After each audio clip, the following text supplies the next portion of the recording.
다시 화재 소식입니다. 어제 저녁 7시 40분쯤 경기 부천시 중동에 있는 9층짜리 호텔에서 큰 불이 났습니다. 네, 이 불로 7명이 숨지고 12명이 다치는 참사가 일어났습니다. 이현정 기자가 보도합니다. 도로에 소방차와 구급차가 가득하고 사람들이 들것에 실려나갑니다. 경기 부천시 중동에 있는 이 9층짜리 호텔에서 불이 시작된 건 어제 저녁 7시 39분입니다. 810호 객실에서 시작된 불로 현재까지 7명이 숨지고 12명이 다쳤습니다. 사상자가 총 19명이며 사망이 7명, 중상이 3명, 경상 9명입니다. 사상자들이 어디서 많이 발견됐냐? 8층과 9층에 객실 내부하고 계단, 복도 등에서 발견이 되었습니다. 사망자는 20대가 3명으로 가장 많았고 30대 2명, 40대와 50대가 각각 1명으로 집계됐습니다. 사망자 가운데 2명은 8층 객실에서 소방이 설치한 1층 에어매트로 뛰어내렸는데 결국 숨졌습니다. 여자분이 가운데로 안 떨어지고 끝으로 떨어지가 에어매트가 이렇게 일자로 들려버린 거예요. 들린 상태에서 남자분이 부상자 12명 가운데 3명은 중상을 입었는데 생명에는 지장이 없는 거로 확인됐습니다.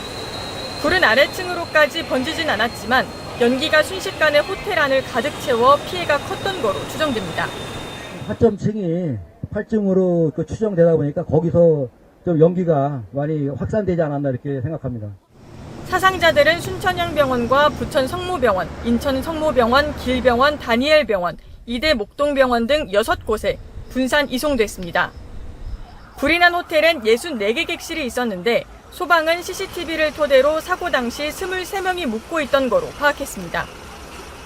신고를 받은 소방은 4분 뒤 현장에 도착했고 첫 신고로부터 18분 만에 주변 5에서 6곳의 소방서에서 인력과 장비를 동원하는 대응 2단계를 발령했습니다.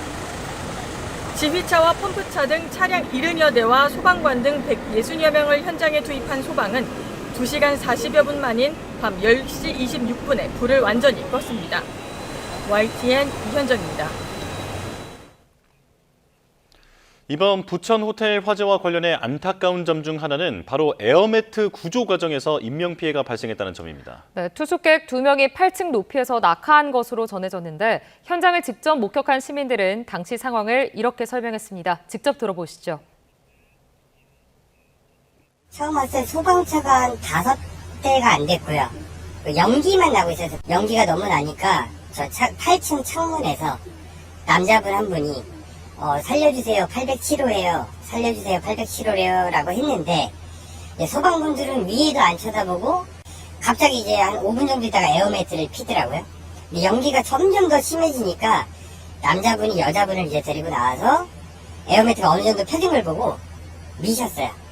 이렇게 해서 여자분이 떨어졌는데 여자분이 가운데로 안 떨어지고 끝으로 떨어지가 에어매트가 이렇게 일자로 들려버린 거예요. 그냥 그 상태에서 여자분이 뛰어내린 중간에 따라 뛰어내리셨어요. 그래서 에어매트가 일자로 되면서 남자분은 바닥에 그대로 떨어지셨고 시멘트 바닥으로. 7시 한 45분쯤 막 남자가 막 살려주세요 엄청 크게 소리를 치더라고요. 예. 그러고 이제 밑에 에어매트 막 깔기 시작하더니 좀 있다가 이렇게 뛰어내리시고 그러고 좀 있다가 그 남자분이랑 여자분으로 보이신 분이 뛰어내리시고 예. 막 주변에서 소리 지르는 것처럼 막 비명소리 나더니 이제 다리를 다치신 것처럼 이렇게 뭐라 해야 되지? 싣고 이렇게 가더라고요. 예, 빨리 구조하려고 막 후레쉬로 소방관분들이 그 객실 이곳저곳 막 비추시기도 하고. 네.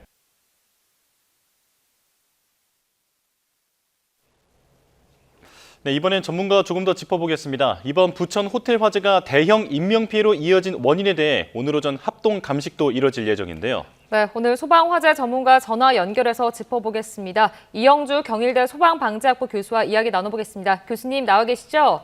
네, 안녕하십니까? 네, 부천 중동에 위치한 호텔에서 화재가 발생했습니다. 지하 2층, 지상 9층 규모의 건물이었는데 당시 투숙객은 23명으로 알려졌습니다. 8층에서 불이 시작됐다고 하는데 화재 발생 속도가 빨랐던 것 같습니다. 어떻게 보셨습니까?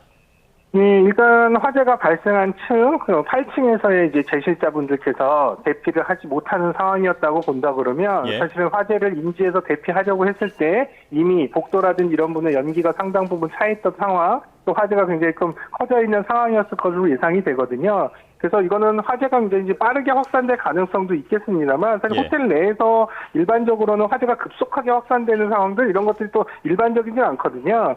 그래서 오히려 화재가 감지 자체가 늦어져서 인지하고 대피하려고 했을 때는 화재가 커져버린 상황 이런 가능성들도 있습니다. 아, 예. 지금 신고 접수 4분여 만에 소방이 출동을 했잖아요. 상대적으로 좀 빠른 출동이었던 것 같은데 그럼에도 지금 19명의 사상자가 발생했고 피해 규모가 큽니다. 화재 발생 시간이 늦은 밤도 아니었는데 교수님 좀 어떻게 보고 계세요? 예, 일반적으로 숙박시설 같은 경우에 많은 인명피해가 발생하는 이유는 대부분 네. 이제 잠을 자는 시간, 취침 시간, 야간에 이제 화재가 발생했을 때 투숙객들이 이제 잠을 자면서 사실 화재 인지라든지 또 행동이 늦어지기 때문에 그래서 예. 이제 피해가 커지는데요. 당시 화재가 발생한 시간 같은 경우에는 사실 저녁 7시 39분, 그렇기 때문에 아주 늦은 시간이 아니었기 때문에 취침을 하셨던 분들은 거의 없었을 겁니다. 다만 이제 말씀하신 대로 소방대도 사실 신고 4분 이내에 현장에 선착대가 도착을 했었고요. 여기 이제 공기 안전 매트라든지 이런 것들의 설치도 거의 한 10분 이내에 대부분 다 설치가 됐음에도 불구하고 인명피해가 컸다는 거는 그만큼 어찌됐든 간에 그 안에 투숙객들께서 대피하실 만한 시간이나 여건들이 갖춰지지 못했다라고밖에 볼 수가 없거든요. 예. 그래서 어쨌든 화재 상황에 대한 부분들이 사실은 피난 여건들이 충분히 빠르게 대피하기 어려운 상황이었을 것이다. 이렇게 이제 볼 수 있겠습니다. 예. 자, 가연성 소재가 많았던 만큼 큰 불로 이어졌는데 유독가스가 주된 사망 원인이었을 것 같습니다. 자, 이 유독가스의 위독성에 대해서, 유해성에 대해서 설명을 좀 해주실까요? 네, 실제로 이제 화재가 발생했을 때 여러 가지 유독가스 그리고 이제 연소 생성물들이 발생을 하는데요. 사실은 이제 이제 지금 현재 호텔 같은 경우에는 대부분 가연물이 특별하게 객실 내에는 많았다 이렇게 보긴 좀 어렵습니다. 물론 또 이제 매장 내 실내 마감 재료라든지 카펫이라든지 커튼류 이런 것들은 또 방염 처리 대상이기 때문에 착화 방지 목적으로 이런 것들이 설치되어 있긴 했었을 텐데요. 그럼에도 불구하고 사실 방염 처리된 이런 이제 재료들이라 하더라도 이렇게 화염에 노출이 됐을 때 타기 시작하면 오히려 이제 또 많은 유독가스 같은 것들이 발생하기도 하거든요. 예. 그래서 이런 여러 가지 상황들 또 그리고 여기 구조를 보면 외부에 개방되어 있는 개구부, 창문 같은 것들이 이제 대부분 닫혀 있거나 사실 산소 공급이 원활하지 않았기 때문에 내부에서 화재 시에 연기가 더 많이 발생했을 가능성, 또 이 연기들이 바깥으로 배출되기 어려운 이런 상황이었을 가능성이 있거든요. 예. 그래서 아마도 이런 유독가스의 농연이 만약에 차인 상황이라면 사실은 한두 숨이라도 이렇게 들여맞았을 때 짙은 농도라고 하면 의식을 잃는 상황까지 이어질 수 있는 그런 상황이었을 것으로 보입니다. 지금 이번 사안에 대해서 스프링클러가 없는 호텔이었다고 하는데 피해를 더 키웠을 것 같습니다. 이 건물이 지금 2003년경에 지어졌잖아요. 이때는 그러니까 이제 의무 설치가 아닌 거였습니까? 네, 맞습니다. 2003년경에는 의무 설치 대상은 아니었고요. 아마도 2017년 이후부터는 6층 이상의 건축물 같은 경우는 모두 스프링클러 대상이 되었는데요. 이 건물은 그 이전에 지어져서 사용되다 보니까 사실상 스프링클러 적용 의무가 있는 그런 대상물은 아니었습니다. 근데 최초에 지금 현재 화재가 발생한 게 이제 810호 객실로 지금 추정을 하고 있는데 예. 만약에 이 객실 내에서 화재가 발생했을 때 스프링클러가 정상 작동했다라고 한다면 복도 쪽이나 다른 이제 객실 쪽으로 화재가 확대되는 것들은 충분히 어느 정도 차단이 됐을 가능성이 있다 이렇게 보는 거고요. 예. 다만 문제는 이 당시에 810호에서 최초에 투숙하셨던 분들이 뭔가 방에서 타는 냄새가 나서 방을 교체해달라고 해서 이렇게 교체를 받았다고 지금 알려지고 있거든요. 예. 그럼 이 당시에 사실은 투숙객분들이 타는 냄새는 맡았어도 어디서 불이 나는지는 잘 확인하지는 못하는 상황이었다면 아마도 눈에 보이지 않는 곳, 천장 속이라든지 이런 쪽에 이제 화재가 시작될 가능성도 있어요. 그럼 만약에 이제 천장 위쪽 부분에서 화재가 발생했다면 스프링클러가 있었어도 사실은 이제 스프링클러가 설치되어 있는 헤드 위쪽에서 화재가 확산되는 상황이었기 때문에 사실은 이제 스프링클러가 크게 기능하지 못했을 가능성 이런 부분들도 있다 이렇게 보겠죠. 예, 지금 화재 원인에 대해서 잠시 짚어주셨는데 지금 추측되는 점이 있습니까? 지금 말씀드린 대로 사실 타는 냄새가 나서 방을 교체를 요구했다라고 하는 것들은 그 투숙객분들이 그 객실 안에 어디서 불이 났다라는 화점에 대한 부분들을 확인을 못했다는 상황이거든요. 예. 그러면 눈에 보이지 않는 곳에서 어딘가에서는 서서하게라도 천천히라도 이제 화재가 진행되고 있었을 가능성이 있다라고 보는 거고요. 예. 그렇다고 한다면 건물 내에서 눈에 보이지 않는 곳이라고 한다면 대부분 이제 천정 속을 이제 예상해 볼 수가 있는데 또 이런 일반적인 건축물에서의 화재에 대한 가장 큰 요인 중에 하나가 전기 합선이라든지 전기적 요인에 의한 화재라고 본다면 예. 아마도 천정 속에서의 화재가 발생했다면 타는 곳이 정확하게 보이진 않지만 타는 냄새가 나고 또 천천히 타다가 어느 순간 이제 화재가 인지되거나 감지되는 시점에서는 이미 상당 부분 많이 화재가 커져 있는 상황으로 이렇게 되기 때문에 이럴 가능성이 조금 다른 어떤 화재 요인보다는 높지 않을까 이렇게 생각은 하고 있습니다. 예, 자 조심스럽게 전기적 문제로 인해서 화재가 발생했을 가능성을 제시를 해주셨는데 다시 스프링클러 얘기로 돌아가 보겠습니다. 자, 의무화 기간이 아니었다 하더라도 지금과 같은 대규모 건물이라면 뒤늦게라도 스프링클러가 설치가 됐어야 하는 게 아닌가 싶거든요. 어떻습니까? 물론 스프링클러가 화재 진압, 초기 진압이라든지 또 화재 대피 시간을 벌어주는데 가장 효과적인 설비로서 알려진 건 사실입니다. 또 그렇게 기능을 하고 있고요. 다만 문제는 말씀하신 대로 이런 효과성이 높음에도 불구하고 사실은 기존의 대상이 아니었던 건물에 소급 적용한다거나 혹은 또 이런 부분들 설치를 이제 강제화하는 것들은 상당히 좀 어려운 일이거든요. 왜냐하면 단순히 그냥 스프링클러 헤드만 설치를 해서 끝나는 일이 아니라 그 안쪽에 배관이라든지 또 물을 공급해주는 수조라든지 여기 또 펌프라든지 이런 여러 가지 설비들을 다 갖춰야 되기 때문에 기존 건축물에 이런 것들을 적용하게끔 하는 것들은 사실 생각처럼 쉬운 일은 아니거든요. 그렇기 때문에 이 부분이 사실은 왜 많은 화재들이 발생할 때마다 왜 스프링클러를 왜 소급 적용하지 않느냐라고 하는 이런 의견들이 있습니다만 이렇게 말처럼 쉽게 이런 부분들에 소급 적용을 할 수 있는 시설들은 아니다라고 보는 게 맞겠죠. 예. 자, 교수님, 그 에어매트 이야기도 좀 해보겠습니다. 사망자 중 2명이 에어매트로 뛰어내렸지만 목숨을 잃었습니다. 지금 목격자 말에 따르면 여성분이 먼저 뛰어내렸는데 에어매트가 들렸다고 하는데 교수님, 이런 경우가 많습니까? 아니 에어매트 같은 경우는 사실 우리가 뛰어내려서 안전하게 사실은 대피를 하실 수 있으면 가장 좋습니다만 예. 에어매트를 설치하고 사실은 그 높이에서 내려다 보면은요 정말 조그만 사각형 거의 눈에 보일 만한 작은 사각형으로 보이거든요. 그래서 정확하게 뛰어내리기가 사실은 쉽지는 않습니다. 그래서 이 에어매트라든지 왕관기, 이 피난 기구라고 하는 것들은 완벽한 피난로로서 이런 이제 기능을 하기보다는 정말 대피하기 어려울 때 이거라도 사실 이용해서 살 수 있다면 한 번쯤 시도해보는 그런 정도의 안전성이라고 보시면 될 것 같거든요. 예. 그래서 사실 지금 이제 안전매트로 뛰어내리다가 사망하신 두 분도 이 작은 이제 아마 8층 높이라고 하면 거의 높이가 한 20m에서 25m 이상 됐을 것 같은데요.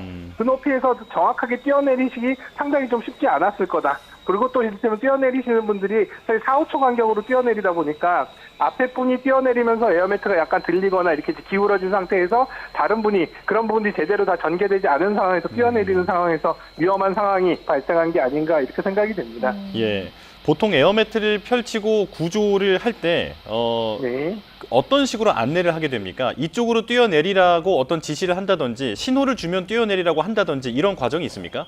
네, 일단 기본적으로는 주변에 사람들이 있거나 유도하실 수 있는 분들이 있다면 사실 이제 정확한 착지 위치라든지 이런 것들에 대한 설명들 이런 것들을 좀 이제 하실 필요는 있고요. 또 한편으로는 앞 사람이 뛰어내린 다음에 이분이 이제 에어매트에서 벗어날 때까지의 충분한 어느 정도 시간 간격을 두고 뛰어내릴 수 있게끔 유도를 하는 것들 이런 것들은 필요하겠죠. 다만 이제 그 당시에 워낙에 급박한 상황이었다 보니까 이런 부분들이 이제 안내가 정확하게 이루어질 수 있는 상황이었는지 이런 것들은 좀 나중에 확인이 좀 필요해 보이긴 해요. 그래서 어찌됐든 당연히 이런 유도도 필요하지만 뛰어내리는 분들도 사실은 평상시에 이런 것들을 이용하는 방법에 대한 부분들도 좀 숙지가 필요한데 우리는 대부분 안전매트 같은 경우는 펼쳐놓으면 뛰어내리면 되지라고 쉽게 생각하셔서 사실 이런 부분들에 대한 충분한 교육이나 또 이런 행동요령 또 수칙 같은 것들을 잘 이해하지 못하고 계신 분들이 많을 것 같거든요. 그래서 이런 얘기를 통해서 꼭 완전기뿐만 아니라 다른 피난기구의 사용 방법이라든지 이런 것들도 좀 잘 확인하실 필요는 있을 것 같습니다. 예. 자, 교수님이 현장에서 에어매트도 있었지만 이 사다리차가 펼쳐지지 않았다는 이야기가 있더라고요. 이 부분은 좀 어떻습니까?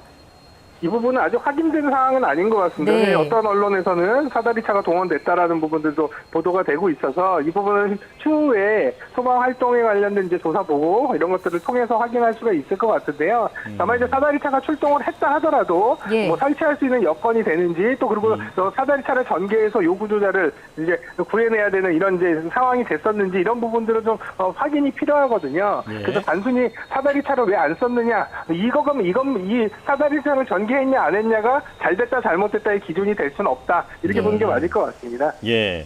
자, 그렇다면 그 사다리차 같은 어떤 그런 이제 소방 장비가 있는 상황에서도 밑에서 물을 뿌려서 지금 진화를 했는데 어떤 네. 경우에 이런 판단을 내리게 됩니까?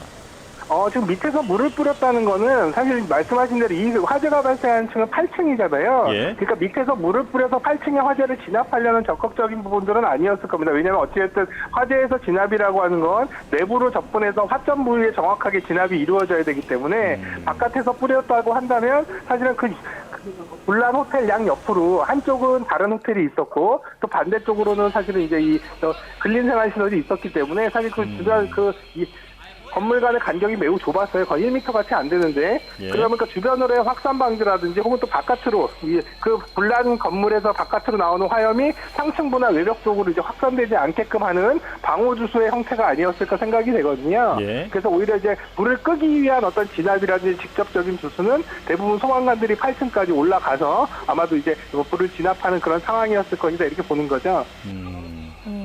자, 교수님, 이제 앞으로 화재 조사와 또 감식 등이 이제 이어질 텐데 이런 걸 통해서 좀 어떤 점이 밝혀져야 되겠습니까? 기본적으로는 이제 오늘 감식이 이제 이루어질 텐데요. 우선 기본적으로는 최초 발화가 된 장소로 확인이 되는 810호 주변을 중심으로 해서 왜 화재가 발생을 했는지에 대한 부분들, 원인에 대한 부분들 규명을 하는 부분들이 어떻게 보면 초점이 맞춰질 거고요. 그 다음에 많은 인명피해가 발생을 했기 때문에 화재 확대 요인이라든지 또 대피에 영향을 줄 수 있는 요인들이 있었는지에 대한 부분들, 이런 것들도 좀 확인이 될 사항입니다. 또 한편으로는 사실 말씀하신 대로 여러 가지 화재에 대한 부분들이 이제 인지 지연의 가능성도 있기 때문에 이런 부분들이 뭔가 공간적으로나 혹은 또 여러 가지 설비상으로 이상이 있었는지에 대한 부분들도 같이 확인이 될 것으로 예상이 됩니다. 예, 자, 이런 조사를 통해서 앞으로는 다시는 이런 일이 일어나지 않도록 보완이 이루어져야 되지 않겠습니까? 자, 지금 네. 이번에 건물을 보면 스프링클러도 없었고 또 대피 장소가 잘 마련돼 있었는지 혹은 대피 통로라든지 이런 부분들이 잘 안내가 돼 있었는지 짚어볼 부분들이 많을 것 같습니다. 자, 앞으로 어떤 부분이 좀 보완돼야 한다고 보십니까? 실제로 이렇게 이제 대형 숙박시설이라든지 대형 호텔 같은 경우에는 또 이제 여러 가지 안전에 관련된 규정들이 조금 더 적극적으로 적용이 되는데요. 이렇게 중소규모의 숙박시설 같은 경우에는 상당히 좀 위험성이 높음에도 불구하고 규모나 용도에 따라서 시설 적용되는 소방시설에 관련된 기준 또 피난 기준에 따르자면 사실은 좀 다소 부족해 보이는 부분들도 있어요. 그래서 오히려 이런 용도라든지 면적에 대한 부분들, 규모에 대한 부분들보다는 이 위험 사용 특성이나 또 제실자의 위험 특성에 따라서 조금 더 피난 방어에 관련된 시설이라든지 혹은 또 이제 소방 설비라든지 이런 것들을 조금 더 필요한 부분들을 좀 채워 나갈 수 있는 그런 부분들은 좀 검토가 필요하다 생각이 됩니다. 예. 자, 알겠습니다. 자, 여기까지 말씀 나누겠습니다. 이영주 경일대 소방방재학부 교수와 함께했습니다. 고맙습니다. 네, 감사합니다. 고맙습니다.